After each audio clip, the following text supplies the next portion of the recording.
You said you suffer with anxiety, depression, and it sounds like you talk about this with your guests. Is that something that you've had to deal with yourself? Yeah, I mean, if you don't mind me sharing, if you're comfortable with me sharing, I'm at a point in my life now where this is a big part of my story, and I do like to talk about it very openly. So if you're fine, I can get into it. I'm comfortable if you're comfortable. Yeah, absolutely. So yeah, the first time I really got down on myself was in high school. So about 10th grade was when I had my first real big dip in my vision. And it was around when I was 15 years old. And basically the doctors, this is the day the doctors told both my sister and I, is unfortunately, due to how your progressive eye condition is going, you will never be able to drive your entire life. So that was really big for both of us. And that was kind of like the slap in the face to like, wake up, Chad. You can't deny that this vision is affecting you in a major way anymore. You're now completely isolated when it comes to transportation. You have to rely on others. You can't travel on your own by yourself. So that was terrifying for me. And some other things were happening. I mentioned finding the right psychiatrist, because I've had bad ones, and at this time I was seeing a bad one, and he was doping me up on these meds so much that I was actually having emotional breakdowns. Like, literally, doctors were starting to think like, okay, he might be bipolar, because I was just manic and depressive so fast. And it was actually just because I was on such bad dosage of medications that I should have been on. And of course, fortunate enough, we left that doctor and found a good one that I trusted for the rest of my life. And still, even though I don't see him now, I still will trust him. But yeah, that along with my Yeah. decrease in vision, it was just kind of like a cocktail of just badness. And that's like the first time where I was really starting to think of just like, well, don't I have a good life? I mean, wow, this is great. And that's when I started to really start thinking of just like, well, what's the point if I can't do all this stuff? I never feel happy anymore. I'm just always crying, breaking down at the slightest inconvenience or trouble that I'm facing. It's just like, am I cracking? Am I broken? Like, can I be fixed? And when you start thinking that way at a young age, and you don't really let it out, and you just kind of try and bottle it up, it just starts to build and build over time. And the more it builds, the worse it gets, and the darker and blacker that hole gets in your mind. And unfortunately, you just kind of start to dig the hole a little bit deeper and a little bit wider. And I definitely wouldn't say I was suicidal in high school, but I was definitely very depressed. I was always trying to compare my lifestyles to my friends, and when I would compare it to theirs, I would realize, well, here's what I don't have, and here's what they can do, but I can't do. And when you start to try and measure your life and your worth of living to other people, again, I think that's just a bad way to start looking at your own worth. But when I was in my sophomore, June, maybe beginning of my junior year of college, I had a breakdown. My vision had got to the point where I couldn't walk on my own anymore, even with a cane. I was falling a lot. I was hurting myself constantly on campus, even with the cane. I was walking one day to school, and the cane went under the grill, the back of the grill of a car, and the car pegged my leg. So even with a cane, something that I was told was going to keep me safe, it wasn't keeping me safe.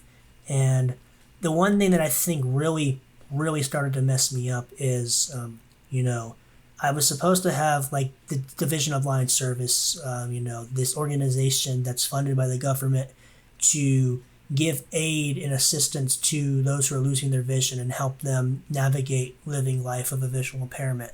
Well, I started noticing that it was harder and harder for me to read printed books. And so I asked one semester, I'm like, hey, can I start getting my reading material on a PDF so that I can zoom in on it? So that way it's easier for me to read. And they did that, but I still found myself taking really long times just to get through a single chapter of a a book for the reading material. So it's like for what people could read in like Yeah. maybe say an hour, I was taking like 3 hours to get through. But I wasn't retaining any of the information. So I would read and I would read it over and over. So like I would spend like 6 hours on like a weekend just to read one chapter so that I could read it twice and hopefully, start to memorize some of the material for quizzes. But even when I did that, I would still fail these quizzes that I felt that I should be passing. So I asked the SDRC, or the Student Disability Resource Center at my university. I'm like, I know there's screen readers out there that can read text to me. Can I please get JAWS or Zoom Text Fusion? And they went to the DBS, and the DBS came back saying, we don't have any funding, so no, we can't get him any of the screen readers. And that really, that was really bad for me to hear.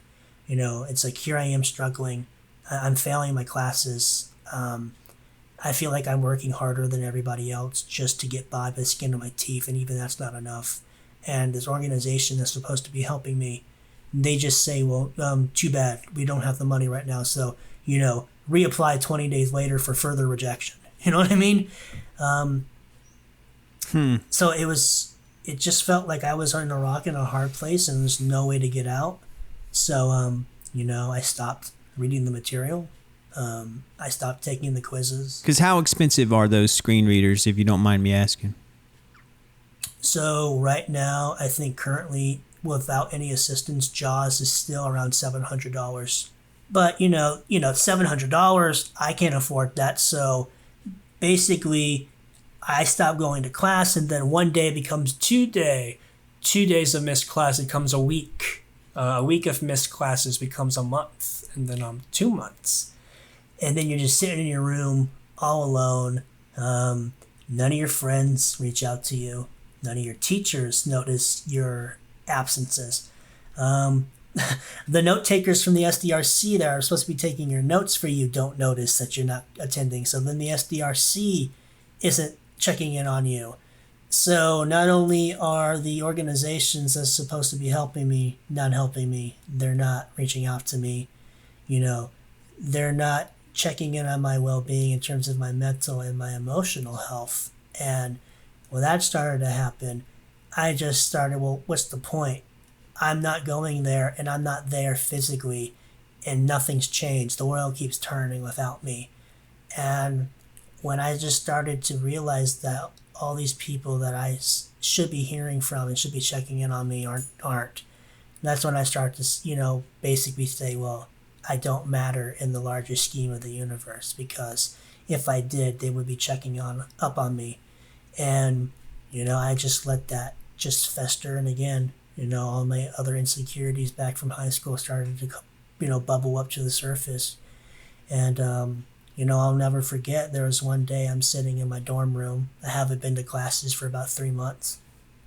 A friend of mine that I've known since second grade, and I'm still friends to this day, he texted me and he's like, hey man, haven't talked to you in a little bit. How you doing? And I just started loading. I'm like, I'm not doing good, man. I stopped going to classes. I just, my depression's at an all-time low. I just feel like my vision loss is winning this battle. And, I said some other stuff that I don't really remember to this day, but it was enough for him to go, oh, okay, I need to call your mom. So literally, he calls my mom and he says, you need to call Chad. I think something bad's going to happen if we don't help him right now. So then he texts me and says, your mom's going to call you right now. Answer your phone. And then, of course, right after that, my mom calls me and she says, what's wrong? And I said, I'm not doing good. And she says, what do you mean? And I told her, it's like, I haven't been to classes in 3 months. I'm failing all of my classes. And she's like, well, why did you stop going to classes? And I told her it's just because my vision's just at this point, and none of the organizations are helping me. I can't complete my assignments. They're not giving me the help I need. I just don't feel like it's worth it anymore. And eventually, we keep talking, and then she says, "Well, do you want me to come get you?" And I'll never forget saying, "You need to come get me right now, because if you don't get me, the next time you do come to get me, it will be in a coffin. I'll be in a coffin, and you'll be taking me to my grave to bury me. So you need to come get me now, or I don't know what I'm going to do, but I will kill myself." And of course, that night, my mom drove up with my sister. My sister was in absolute tears because my sister also has RP. And, you know, it was hard for her because, here's her big brother who's supposed to be the strong person, living life and achieving things even despite my disability. And she sees me breaking down. And, that had to be hard for her because now she's thinking, it's like, is this going to happen to me too? If it can break him, will it break me? So I think, that's what upset me the most about thinking about suicide was like, if I had actually gone through it, would I have, left her in a defeated mindset and left her feeling like she couldn't overcome her disability as well? Yeah, man, I really appreciate you opening up and sharing that. I know it's not easy to, rehash those memories and bring back those emotions, but I think, my listeners will relate to that story because I think, you're not alone in that regard. I'm better now. If people can hear me now, I'm laughing after I just told that story, I'm in such a better place, and now that's a part of my story. And it's to show how even when everything seems terrible and it seems like nothing's going right and that you can't get back up on the horse, you can.